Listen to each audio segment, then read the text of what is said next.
Isabelle Huppert is here. She has appeared in over 100 films over the past 4 decades. A.O. Scott of the New York Times recently posed this question.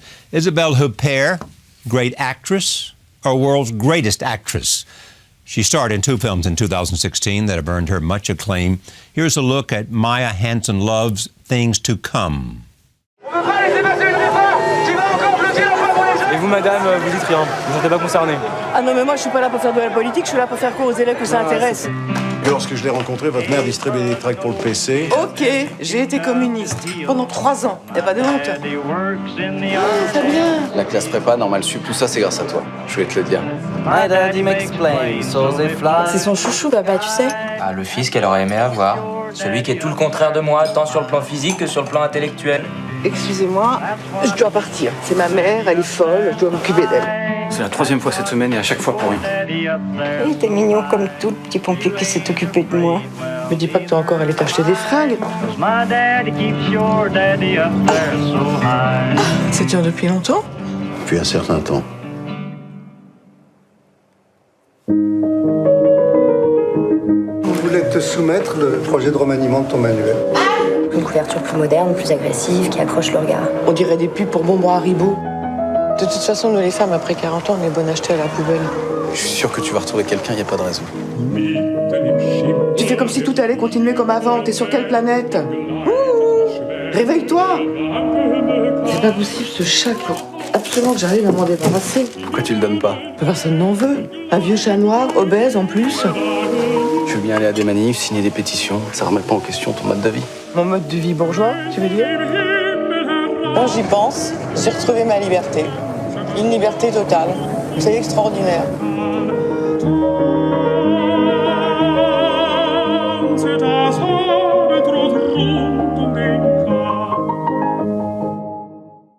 And here's the other film in which she stars in. It is Paul Verhoeven's Elle. And here is the trailer for that. J'ai quelque chose à vous dire. Ah, j'ai été agressée chez moi. En vrai? Et tu vas bien? Un Piper-Heidsieck. Très bien. Attendez 5 minutes avant de l'ouvrir.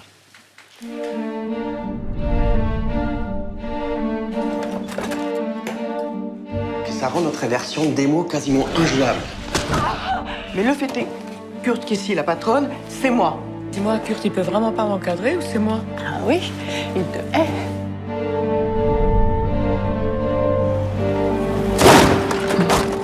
On devrait être encore ensemble. Tiens, quelqu'un t'a cabossé ton pare-choc. Quelqu'un. Salut. J'ai plus envie de ça, de cette situation, de ces mensonges. Tu sais que j'ai vécu une expérience très traumatisante. Si je te parais insensible, je suis désolé. Un rôdeur? Je l'ai pris sur le vif. Il était accroupi dans les buissons en train d'observer votre maison. Je me suis approché, il a filé tout de suite. Bah oui, il faut changer toutes les serrures, en haut et en bas. Ça va, toi? J'ai fait une chute à vélo. Mais il y a un fou qui rôde. Non mais les fous, j'ai l'habitude, c'est ma spécialité. C'était bon, c'était comment? Tu pirates les ordinateurs perso de tous les employés. Et c'est grave comme infraction. Tu mets ton nez dans les affaires des autres, tu tombes sur des trucs pas nets, hein. Je porterai aucun jugement. Vous pensez peut-être même pas vous en tirer après ce que vous m'avez fait. Plus dangereuse, Michel, c'est tout de même toi.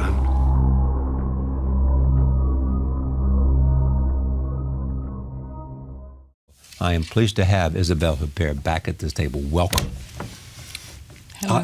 First of all, just start about there is something about you that all people who love film are fascinated. I mean, it is the diversity of the roles. It is the emotional quality that you bring to the portrayal. It is what? What is it? I think it's also all the great directors I've been working with.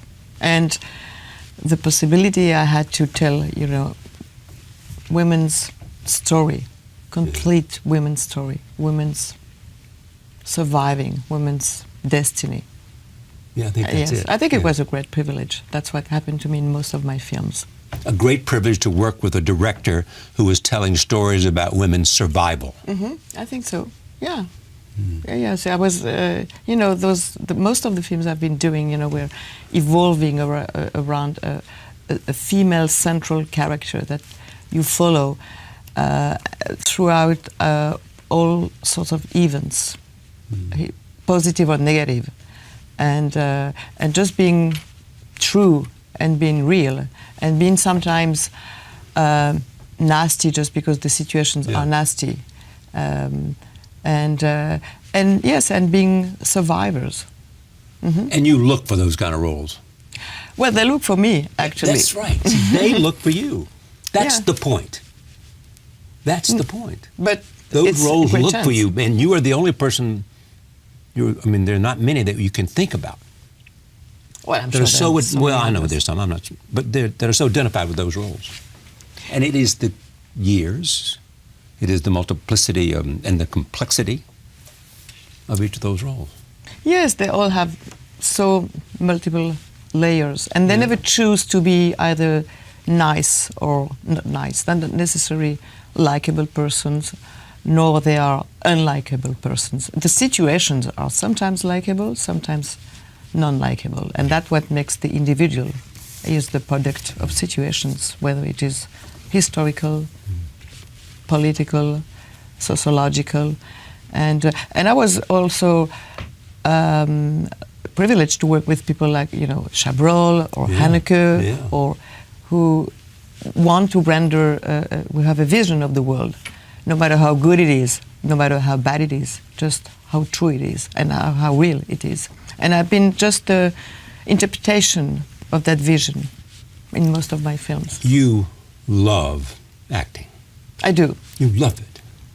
I do. I love acting because I don't think I act. That's why I love acting. I think most of the time people think that acting have a certain idea of where acting is. I might have a different idea. I mean, for me, acting is not acting. It's just more being, not trying to indicate, just trying to be. Yeah, It's very organic. Yeah. So how do you do that? That's my point. I concentrate. It's a lot of concentration. It's also forgetting about a certain reality around you and just being immersed into the present time. I think that's what movie making is about, digging the present moment, the present time. That's why you can't anticipate acting. You can think about it, you can dream about it, but you can't anticipate about it, preparing, or because it's about it's there, it's here and now, like some philosopher said. But do you live the roles after you leave them? I don't. No. I don't even leave them as I do them, actually. You don't? Not really. So you get to the stage or you get to the shoot and you become the other. The other. And the other become me, yes. And the other becomes you. Yeah. So Yeah, it's a merger of you and the character. Absolutely.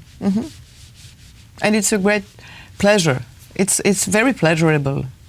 That's why no matter what you do, whether, again, you do very painful situations, very emotional situations, very dramatic situations, it's very exciting. And I resent the pleasure of doing it. I mean, the pleasure of doing it is not the same as the spectator, Is this the best time for you? 100 films. But here you have 2 films that people are noticing in America. That's pleasing. It is very pleasing, very pleasing. Yeah. Last night I was awarded through the New York Film Critics Circle for both films, and I was amazed, actually. I felt so grateful, and I mean, those are 2 French-speaking films, and when your work is being acknowledged, understood, like it is, in a different country from yours, it feels also like that's what you make films for, to put down the borders, and to create circulation between people, between countries. It's very, very rewarding. Let's talk about the 2 movies. Tell me about your character in Elle. She's a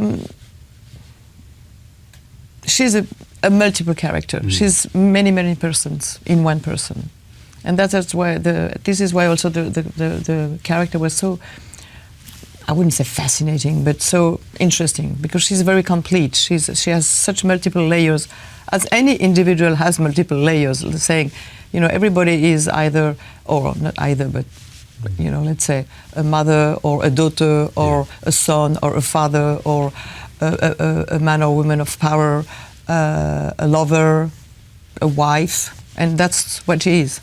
So she's really everything, She's sometimes strong, sometimes weak, sometimes happy, sometimes unhappy. She's always brave, I think, and she's always fearless. That's what makes me like her. And is the film about her revenge or something else? I think both. The film is about her revenge.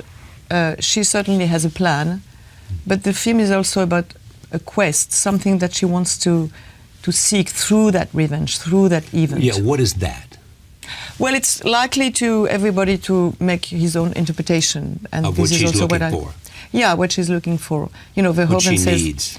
Himself that you have many gaps in the film, that it's likely to everybody to fill up those gaps. I think the film gives you informations, not explanations. It does not really explain.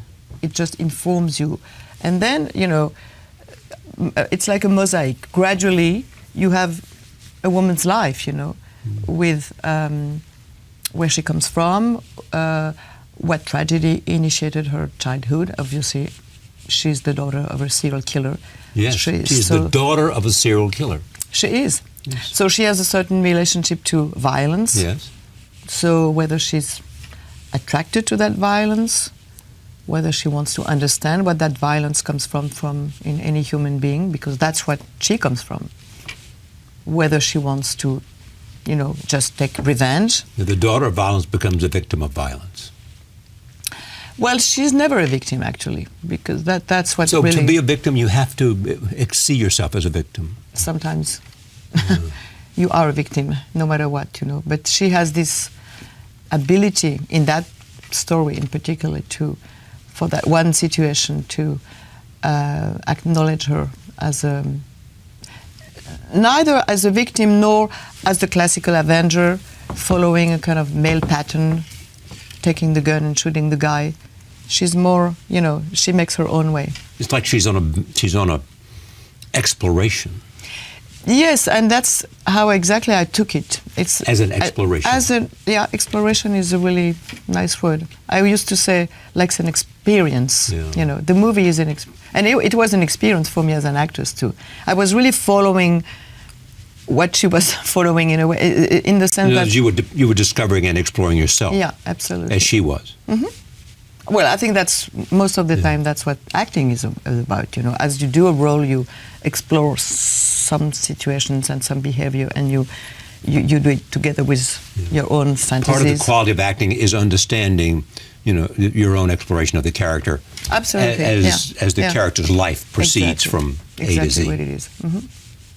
Yeah, and it didn't escape the rule on that case. We're not giving too much away to say she has a relationship with her rapist. No, that's what happens. And was that just the plan, or more? Well, I think that she's... Was there attraction? Attraction, a sense of revenge too. Yeah, of course, but revenge. She doesn't name it that clearly. Or did she enjoy the revenge, so to speak, beyond? Well, at least she did not. I think she enjoyed the revenge, and well, I don't want to unveil the end. That would be unfair for those who haven't seen the film yet. Right. But I think the ending of the film, that's what gives to the film its integrity, I would say, because the film has a great integrity. What's the integrity? Well, of the film? integrity is the sense that,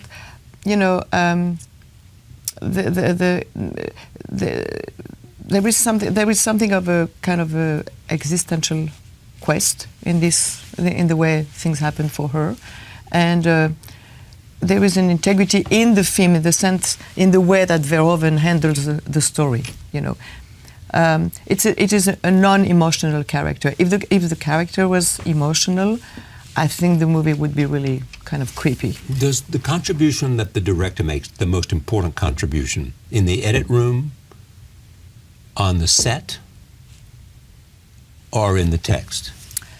A little bit of everything. Obviously, the editing is a crucial moment in the making of the film. And it differs with different directors. Yes. Some Everybody are better in the edits editing film room they than they want, are on the yeah. set. But it's also the way, I think it has a lot to do with how much a director is able just to watch his actors live, and how I mean, a director is a first spectator to his own film, I think. He's not only making the film, he's also watching the film. He's the first viewer. Yeah, he's the first viewer. And he has to be constantly, to be the one who does it, and the one who watches it. And to watch it means to be active and passive at the same time. Because as you watch it, you let things happen. Okay. Did Paul help you understand how to interpret this character? Or based on what you've already said to me, had you not interpreted her, you simply were exploring who she was? Well, I think he watched me exploring her, and we never had any discussion about that character. You never sat down and said, no. He wouldn't say to you, how do you see her? No, I would have been very embarrassed. I mean, that was a really indiscreet question to ask. That would how be. do I see her? Yeah. Yeah. But he wouldn't want to know how you. That would be indiscreet. It would be insulting. It would be embarrassing. It would be embarrassing. It would be disturbing. I would feel like, please. That's who I am. Don't ask me. Don't ask me questions. Because I am Isabelle Huppert, and that's who I am, an actress, and I will. No, I'm not that sure of myself. Just. You're not. Well, yes, I am in a way, and I'm not. I mean, just because I think it would be the worst thing to do for a director to ask her actress or actor, how do you see? I think. Oh. I think it's doing movies is also a kind of unconscious and mysterious process. You have to let things happen, and also the movie has a life of its own. Also, sometimes you don't. You are being told by the film itself. It's very organic. The film has its own movement, and you had. The movie tells you stuff. Yes, of course. You have. It's all about trust, and cinema is such a strong. A strong strength, I was going to say. Has a strength. Yeah, I'm not afraid of this pleonasm. But, and it goes by itself, And at some point, you just have to be led. You have said a couple of things. One, you've said you did not understand her when you first saw this text, which makes sense in terms of everything else you said. That, I assume that's rather appealing. To read a character you don't quite understand, because that makes it even more interesting for you as an actress. Yes, Robert Bresson, or John Turturro, who was giving me this award last night, he quoted this line from Robert Bresson, who said that you when you do things, you don't know what you do, and this is inspiration, when you don't know what you do. And I really believe in that. You don't have to know. Why are you doing it? No, you just, it's a different kind of knowledge, Yeah. But you don't have to know by giving explanations. Here's what you said about her in the New York Times Magazine. I'm not sure she decides anything. It's by instinct, intuition. It's almost blind. Mm-hmm. That's her. That's a lot of people, I think. And that's you. And it might be you too. It's very human. Yes. How is she different from the other character in Things to Come? She is very different because the events are very different. Those are two completely different stories. Things to Come. Different family members. Different family members. In Things to Come, in Elle, I run a video game company, right. So I have lots of people that I manage. That I manage, or I try in some various ways sometimes. And in things to come, I am a philosophy teacher, so I manage my young students too, you know. I believe in what I do. I believe in transmission. I believe in the world of ideas. Ideas which are the great quality of the film is that you show certain people of certain intellectual circles, you know. I mean, she's a philosophy teacher. But philosophy in the film is never abstract. Philosophy is a way, to watch the world sensually, to catch the beauty of the world, to give birth also to a new person through the events she goes through, because her husband leaves her, her mother dies, and she finds herself being a new person. And this is through her understanding of the world. This is through her, not only her intelligence, Her but husband through, leaves her, her mother dies, and her children leave her too. and she has something that happens to her career too. And her publisher don't want to publish, you know, her book anymore. Yes, because they want to rejuvenate the collection of books, you know. Yeah. And with this, you know, modern tendency to make it younger, to make it more accessible. Here's what you said about her, talking as you did earlier to me. Philosophy is more like a project of life. It leads to Natalie's sensitivity to beauty, her sensitivity, of course, to intelligence, to ideas. It gives joy to her, and a few quotes from philosophical texts that run during the film just makes you think about very simple things like, do we need people? Or how can we be happy? That's what philosophy most of the time, in the simplest conception of the world, is about. Mm-hmm. So you have a deep interest yourself in philosophy.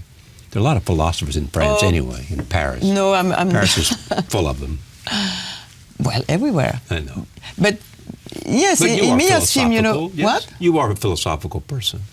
You ask yourself about meaning. I think everybody has, you know, ask himself question, what am I doing here? Yeah, where am I going? I mean, these. Yeah, but you know, I mean, you seem to be more deeper questions than. Well, I seem, but I'm not. You're not what? Well, I'm not this thinking person. You're not. Not only. I wish sometimes. That you're more of a thinking person. Yeah, because I mean, in the film you see someone who is comforted by that, you know, and so she says that part of her personality. Oh yeah, I think she you know, at some point she says, I'm completely fulfilled by my intellectual life. I think it's beautiful. It's nice. More than fulfilled by Are you more than fulfilled by your acting life? Well, but my acting life has a lot to do also with my thinking life, you know. You said, I'm an actress from the roots of my hair to the tips of my toes. I know exactly what it means to suffer for a character, to hate a character, to love a character. Although as an actress, it's completely different. You don't suffer the same way the spectator suffers. When you suffer as an actress, you don't suffer. You have pleasure. I think so. Yeah, it's two different jobs. I know it because I am a spectator. Pleasure is suffering like the character? No, pleasure is just getting it right. Doing it. Yeah. You know, it's nice to cry. It's nice to shout. It's really nice to suffer as a character, not as a person. I'm not masochist, but as a character, it's really nice, and it's nothing to do with, you know, people sometimes think that, you know, about identification and that you take the suffering from the character. I don't think so. What do you do? Well, I do it, and I have pleasure doing it. You know, when I'm on stage, I have pleasure. Oh, you have pleasure doing it because it is a mark of the talent that you have. You know, it's about. Well, even if I did it badly, I would still have pleasure. I bet you wouldn't. No, you wouldn't. If you did it badly, you wouldn't get much pleasure from it, would you? Because you would know. No, you would know. I can't imagine that you would. I'm not sure I would know. You're really not. Maybe I'd better not know. Well, no. Otherwise. Don't you know? Don't you know when you nailed it, when it's beyond? It's not really something I ask to myself, you know. I don't think that, you know, when you do a movie or you work every day, you don't, you know, wonder, am I good? Am I bad? What do you wonder? I think you just feel that you are the right place every day, and that's my feeling. I feel legitimate when I do it. But you felt like that for a long time. Yeah, I guess ever since I started being an actress. Congratulations. Thank you. It's two. I mean, to have these two films out there and to receive the recognition. It's great. Thank you. Thanks Isabelle to you. Huppert, thank you for joining us. See you next time.